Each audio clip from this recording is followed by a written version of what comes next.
तत्सवितुर्वरेण्यं भर्गो देवस्य धीमहि धियो यो नः प्रचोदयात्। शुक्लां ब्रह्मविचारसार परमां आद्यां जगद्व्यापिनी वीणा पुस्तकधारिणीं भैलां जारयान्धकारापहाम्। हस्ते स्फाटिकमालिकां विद्धतिं पद्मासने संस्थितां वन्दे तां परमेश्वरीं भगवती बुद्धिप्रदां शारदाम्। यं ब्रह्मा वरुणेन्द्ररुद्रमरुतः स्तूनुवन्ति दिव्यैस्तवैर्वेदैः शाङ्गपत्रमुपनिषदैर्गायन्ति यं सामगा ज्ञानावस्थितगतेन मनसा पश्यन्ति यं योगिनो यस्यान्तं न विदुः सुरासुरगणा देवाय तस्मै नमः। वंशी विभूषितकरान्नवनीलदाभात् पीताम्बरादरुणबिम्बफलाधरोष्ठात् पूर्णेन्दुसुन्दरमुखादरविन्दनेत्रात् कृष्णात् परं किमपि तत्त्वमहं न जाने।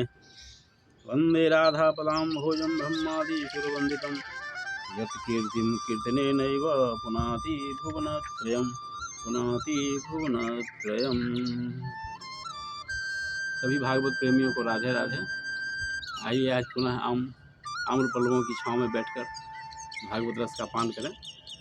अभी तक हमने देखा कि देव माता अदिति ने निष्ठापूर्वक पयोव्रत 12 दिनों का पयोव्रत का अनुष्ठान किया और भगवान प्रसन्न होकर उन्हें दर्शन दिए और आश्वासन दिया कि मैं ही पुत्र बनकर तुम्हारे गर्भ से आऊँगा। और एक समय आया कि ऐसा हुआ ताकि उनके पुत्रों के संबंध में जो उनके मन में चिंता है उसको दूर किया जा सके। भगवान ने माता अदिति को कहा था कि अपने पति को मेरे स्वरूप में देखो, इसी रूप में देखो, अपने पति में मेरा ही स्वरूप देखो और समय का इंतज़ार करो। तो एक समय आया जब भगवान प्रकट हुए। इसके पूर्व अदिति बड़ी प्रसन्न हुई थी और कश्यप जी अपने योग बल से जान गए थे भगवान का अंश मेरे अंदर प्रकट हो चुका है और मेरे ही माध्यम से अदिति के गर्भ में जाएगा और भगवान के आने का मार्ग प्रशस्त होगा। तो इस प्रकार से जब समय आया तो अदिति ने गर्भ धारण किया।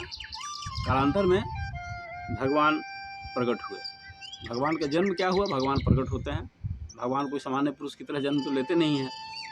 तो जब भगवान ब्रह्मा ने देखा कि अनंत कोटि ब्रह्मांड नायक का अंश अवतार होने वाला है तो आए और उन्होंने प्रार्थना किया। फिर उसके बाद अभिजीत मुहूर्त में भगवान का जन्म हुआ। भगवान राम का भी जन्म अभिजीत मुहूर्त में हुआ था। अभिजीत मुहूर्त प्रतिदिन दिन के 12 बजे के आसपास से लेके 1 बजे के आसपास इसी बीच में रहता है, कुछ मिनटों के लिए।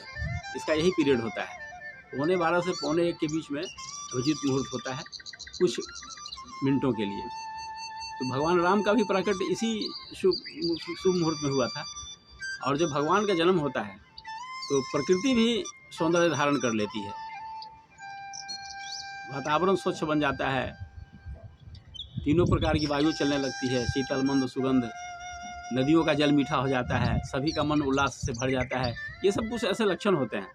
इन्हीं लक्षणों को देखते हुए, इन्हीं लक्षणों के साथ अभिजीत मुहूर्त में भगवान प्रकट हुए चतुर्भुज रूप में। और उसी समय देखते देखते उन्होंने 52 का रूप पकड़ लिया। 52 मतलब छोटा रूप में 52 अवतार ब्रह्मचारी का वेश धारण कर लिया, 52 बन गए। ये विजया द्वादशी का दिन था। इसी दिन भगवान वामन का अवतार हुआ था। बोलिए वामन भगवान की जय। तो उसके बाद जब देखते देखते 52 बने, ब्रह्मचारी का वेश पकड़ लिया, तो माता ने उन्हें कौपीन और कटी वस्त्र दिया था। देव माता अदिति ने, आकाश देव ने छत्र दिया और ब्रह्मा जी ने उन्हें कमंडल प्रदान किया। ये सब वेशभूषा बनाए और ब्रह्मचारी के रूप में वे चल दिए। उन्होंने सुना कि राजा बलि भरूच में, अभी भरूच पड़ता है गुजरात में, वहीं यज्ञ कर रहे हैं। तो वे यज्ञ की ओर चल दिए। ये नर्मदा नदी के उत्तर तट पर भृगुकच्छ नाम का स्थान है, जिसे आजकल भरूच कहा जाता है। ये नर्मदा नदी के उत्तर तट में है, तो भगवान वहीं चल दिए। ये बहुत बड़ी बात है। इस घटना के संबंध में आपको संतों ने इसकी बहुत व्याख्या की है।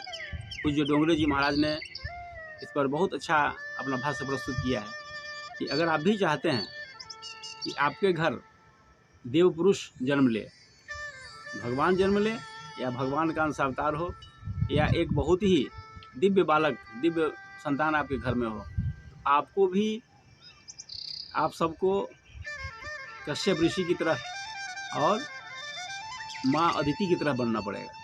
सामान्य घरों में देव पुरुष नहीं आते हैं।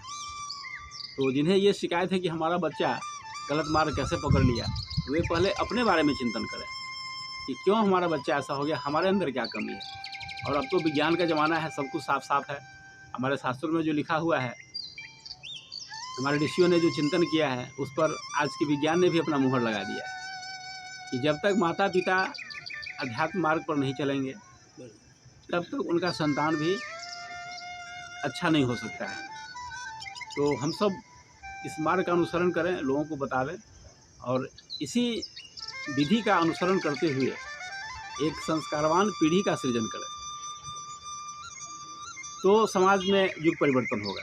केवल नारे लगाने से कुछ नहीं होता है। ऐसा देखा जाता है कि बहुत लोग वर्षों तक नारे लगाते रहते हैं, लेकिन उनके अपने जीवन में कोई प्रभाव नहीं होता है। केवल दूसरों को सुनाने के लिए बस नारे लगाते हैं।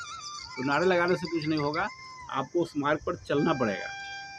केवल देह दृष्टि से काम नहीं चलेगा, देव दृष्टि होना चाहिए। कृति नहीं, आकृति को देखना पड़ेगा। ये पूज्य डोंगरी जी का भाव है। केवल आकृति क्या हो उससे नहीं मतलब है, गोरा है, काला है, या जो भी हो, लंबा हो, नाटा हो, स्वस्थ हो, अपंग हो, कुछ भी हो, तो देह दृष्टि एक अलग चीज़ है। तो जब तक देह दृष्टि रहेगा तो तब तक काम नहीं बनेगा। जब दिव्य दृष्टि हो जाएगा, तब मार्ग प्रशस्त होगा आगे का, और अगले पीढ़ी का, स्वस्थ पीढ़ी का निर्माण हो सकता है। तो आइए हम यहीं पर अपनी बात समाप्त करते हैं, और इस संदेश को आत्मसात करें कि एक योग्य संतान बनने के लिए पहले माता पिता को योग्य बनना पड़ेगा। माता पिता को अध्यात्म मार्ग का अनुष्ठान करना पड़ेगा, तब आपके यहाँ दिव्य संतान का जन्म होगा। नहीं तो ज़िंदगी भर माथा पीटते रह जाएंगे, नारा लगाते रह जाएंगे, हम बदलेंगे युग बदलेगा, और न हम बदलेंगे न युग बदलेगा। ये स्थिति हो गई है। केवल नारा नहीं लगाइए और अपने आप को बदलने का प्रयास कीजिए। पूज्य गुरुदेव ने लिखा कि अपनी सुधार संसार की सबसे बड़ी सेवा है। हम बदलेंगे, हम कहाँ बदल रहे हैं, हम बदलने का कहाँ प्रयास कर रहे हैं।